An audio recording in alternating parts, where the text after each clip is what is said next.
Right. கேள்வியை கவனிங்க.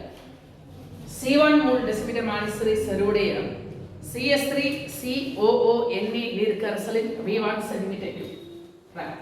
So கவனிங்க, CS3 C=NA கரைசலின் செறிவு C1 mole decimetre minus three and V1 centimetre cube எடுக்கப்படுகிறது.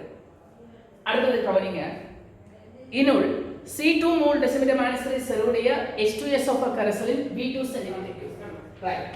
ஸோ கவனிங்க, H2SO4 கரைசலின் C2 mole decimetre minus three and V2 centimetre cube எடுக்கப்படுகிறது. ரைட். ஆனது சேர்க்கப்பட்ட போது தாங்கல் கரைசல் ஒன்று விளைவாக பெறப்பட்டது. ரைட். ரெண்டையும் கலக்கிறாங்க.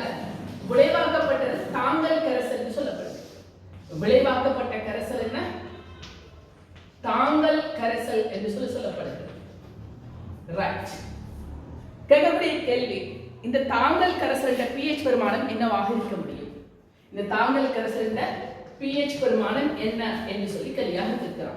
சோ கவனிங்க, இது மென்னமில வன்கார உப்பு. மென்னமில வன்கார உப்பு. மென்னமில வன்கார உப்பு என்று சொன்னால் இது என்னவாக தொழிற்படும் என்று சொன்னால் மென்காரமாக தொழிற்படும். இது மென் அமில வன்கார உப்பு. சோ காரத்தன்மையான உப்பு. இது என்னவாக தொழிற்படும் என்று சொன்னால் மென்காரமாக தொழிற்படும். இது ஒரு மென்காரமாக என்ன செய்யப்படும்? தொழிற்படும். H2SO4 ஒரு வண்ணமிலம். H2SO4 ஒரு வண்ணமிலம். இது ரெண்டையும் கலக்குறாங்க. கலக்கக்கூடிய நேரத்தில் தாங்கல் கரைசல் வருது. சோ கவனிங்க, முதல்ல கலக்கக்கூடிய நேரத்தில் என்ன நடக்கும்? இது ஒரு காரம், இது ஒரு அமிலம். ரெண்டையும் மிக்ஸ் பண்ணிட்டு சொன்னா முதல்ல தாக்கு நடக்கும்.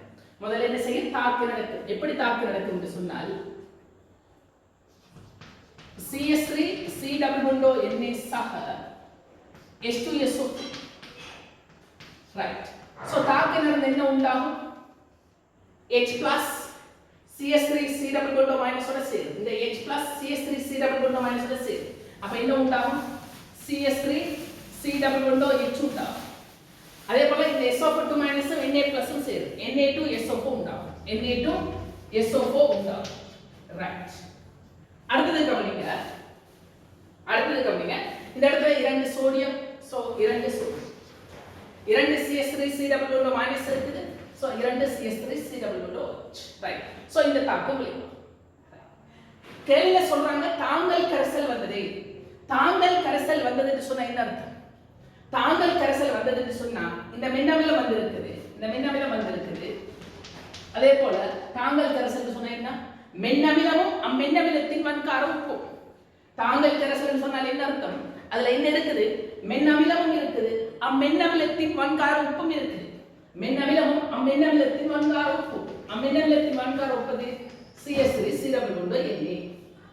அப்ப விளைவுல இந்த மென்னமிலம் இருக்குது, CS3 C=NAங்கிற மென்னமில வன்கார உப்பும் இருக்குது. அப்ப விளைவுல இதுவும் இருக்குது, இதுவும் இருக்குது என்று சொன்னா இந்த உப்பு இருக்குது விளைவுல. அப்ப மிச்சமாக என்ன இருக்குது? விளைவு கரைசல்ல CS3 C=NA இருக்குது. சோ கவனிங்க, இந்த தாக்கத்துல இதுவும் தாக்கிகள். இந்த ரெண்டுலயும் யாரு முற்றாக தாக்கப்படுகிறார்? H2SO4 முற்றாக தாக்கப்படுகிறது. H2SO4 முற்றாக தாக்கப்படுகிறது. ஏன்? CS3 C=NA மிச்சமாகும் விளைவு கரைசலுக்குள்ள. விளைவு கரைசலுக்குள்ள CS3 C=NA மிச்சமாக இருக்க வேண்டும் என்று சொன்னால் இது ரெண்டும் தாக்க புரியக்கூடிய நேரத்துல இது முற்றாக தாக்க புரியணும், இது மிச்சமாக இருக்கும். H2SO4 முற்றாக தாக்க புரிகிறது. இதுல கொஞ்சம் என்ன செய்து மிஞ்சுகிறது, இதுல கொஞ்சம் என்ன செய்து எஞ்சுகிறது. இது பேசிக்காக நாங்க எடுக்க வேண்டிய ரைட். அடுத்தது கவனிங்க, இதுவல்ல மூலனிக்கை கணிப்போம். இதுல மூலனிக்கை என்னவாக இருக்கும்?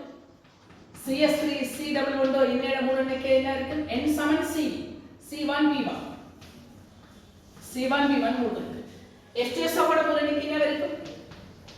NH2SO4 C N=C C2V2 மூலமாக இருக்கு. ரைட். இப்ப கவனிங்க, ஆரம்ப மூல் CS3 C=NA எவ்வளவு எடுக்கப்படுது? C1V1 மூல் எடுக்கப்படுது. H2SO4 எவ்வளவு எடுக்கப்படுது? C2V2 மூல் எடுக்கப்படுது. இது ரெண்டு தாக்கிகள். இந்த ரெண்டு தாக்கிகளையும் எது முற்றாக தாக்க முடிகிறது? இந்த இரண்டு தாக்கிகளையும் எந்த தாக்கி முற்றாக தாக்கம் புரிகிறது? H2SO4 முற்றாக தாக்கம் புரிகிறது. தாக்கம் புரிந்தது. இதான் தாக்கம் புரிகிறது. C2V2 மோல் தாக்கம் புரிகிறது. இப்ப நீங்க சொல்லுங்க, இது C2V2 மோல் தாக்கம் புரிந்தா எவ்வளவு தாக்கம் புரியும்? P சமான 1 2. சோ இதுங்க 2 மடங்கு மோல் தாக்கம் புரியும். அப்ப எவ்வளவு தாக்கம் புரியும்? 2 C2V2 மோல் தாக்கம் புரியும். இப்ப எவ்வளவு இது உண்டாகும்? CS3C11 என்ன எவ்வளவு உண்டாகும்? சாரி, CS3C11H எவ்வளவு உருவாகும்? 1 2. இதுங்க 2 மடங்கு உண்டாகும். C2V2 தாக்கம் புரிந்தா எவ்வளவு உண்டாகும்? 2 C2V2 மோல் உருவாகும். ஃபைனலி மீதமாக விளைவுல மிச்சமாக என்ன இருக்கு? C1V1 இன்வெஸ்ட்மென்ட் ஆரம்பத்துல அப்ளை பண்ணப்படுது. 2 C2V2 தாக்கம் வந்துச்சு. இப்போ எவ்வளவு இருக்கு? C1V1 ல இருந்து கழிக்க வேண்டும் 2 C2V2. இது இருக்குமா? இல்ல, முற்றாக தாக்கம் புரிந்து விட்டது. இதோட இருக்கு 2 C2V2 மோல் இருக்கு. இப்போ இந்த ரெண்டு கரைசலையும் நம்ம கலக்குறோம் இல்லையா? இந்த இரண்டு கரைசலையும் என்ன செய்யறோம்? கலக்கிறோம். ரெண்டு கரைசலையும் கலக்கக்கூடிய நேரத்துல விளைவிட்ட விளைவு கரைசலின் கனவளவு வரைக்கும் இது V1 சென்டிமீட்டருக்கும் இது V2 சென்டிமீட்டருக்கும். விளைவிட்ட கனவளவு என்ன வரைக்கும்? V1 சம V2 சென்டிமீட்டருக்கும். விளைவிட்ட கனவளவு என்ன? V1 சம V2 சென்டிமீட்டருக்கும். இப்போ இந்த கரைசல pH பெருமானம் எப்படி கணிக்கிறதுன்னு சொல்லி பார்க்கலாம். ரைட். சோ இப்போ இந்த கரைசல்ல pH பெருமானம் எப்படி புரியலாம்? இது ஒரு தாங்கல் கரைசல். இந்த தாங்கல் கரைசல்ல pH பெருமானம் புரிவதற்கு நாம பயன்படுத்தக்கூடிய சமன்பாடு pHmn pKa சக loctane sold by acid. pHmn pKa சக loctane sold by acid. So கவனிங்க, pHmn pKa சக loctane sold here CS3C11Na. Right. CS3C11Na எவ்வளவு மோல் இருக்குது? இந்த இருக்கு. எவ்வளவு மோல் இருக்குது? C1V1 சய 2 C2V2 மோல் இருக்குது. C1V1 சய 2 C2V2 மோல் இருக்குது. எவ்வளவு கனவளவு? V1 சக V2. ரைட். அதுக்கு கீழ அசிட் யார்? CS3C11H எவ்வளவு மோல் இருக்குது? மோல் 2 C2V2 மோல் இருக்குது. 2 C2V2 மோல் இருக்குது. எவ்வளவு கனவளவு? V1 சக V2 சென்டிமீட்டர். அப்ப V1 சக V2. ரைட். இப்போ கவனிங்க, இந்த V1 சக V2 எல்லாம் வெட்டப்படும். இந்த V1 சக V2 எல்லாம் என்ன செய்யப்படும்? வெட்டப்படும். ரைட். நான் இடம் போது அதுக்காக போட்டிருக்கிறேன். சோ இந்த V1 சக V2 இந்த V1 சக V2 எல்லாம் என்ன செய்யப்படும்? வெட்டப்படும். இப்போ ஃபைனலி கவனிங்க, pHmn pKa சக loctane C1V1 சய 2 C2V2 அதுக்கு கீழ 2 C2V2. ஆனா இப்படி ஒரு விடை இல்ல. இப்படி ஒரு விடை என்ன இல்ல. ரைட். இப்படி ஒரு விடை இருக்குது. pHmn pKa சய. இதுக்கு முன்னால சய போட்டேன்னு சொன்னா இந்த கோவை என்ன செய்வது? தலைகளாக மாற்றப்படும். இதுக்கு முன்னால சய போட்டேன்னு சொன்னா என்ன செய்வது? தலைகளாக மாறும்.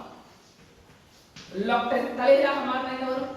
2 C2V2 C1V1 சய 2 C2V2. ரைட். இப்படியாக இருக்கக்கூடிய ஆன்சர் மூன்றாவது ஆன்சர் என்ன செய்தோம்? நாங்கள் தெரிவு செய்ய முடியும். ரைட். சோ தெளிவாக என்ன செய்தோம்? நோட் பண்ணி கொள்ளுங்கள்.